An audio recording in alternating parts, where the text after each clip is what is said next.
นี่ก็พอก็สูงหน่อยดูที่คลอเลยโอ้ดีเลยคันนี้อะไรชามีคันนี้หมูอะไรชามีบ่พอชามียาวอ่ะดูคันนี้เราว่าบุญแหละชมคันนี้อะไรไอ้เนี่ยเอาเลิฟเว้ยเลยดูที่คลอเลยบอกว่าพอแบบนี้ปุ๊บต่อรอลีตอนนั้นไง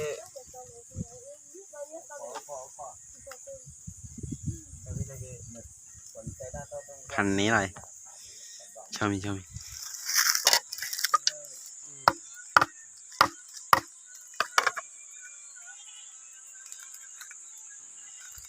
อ้จีพอดีนั่นเลยครับปาราเตน่าเอโอ้จีพอดีเลย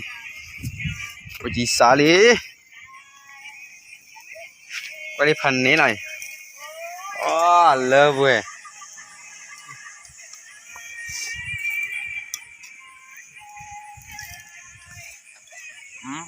พันนี้แล้วหน่อยราคาเอาเลยนะพอที่เป็นไหมล่ะ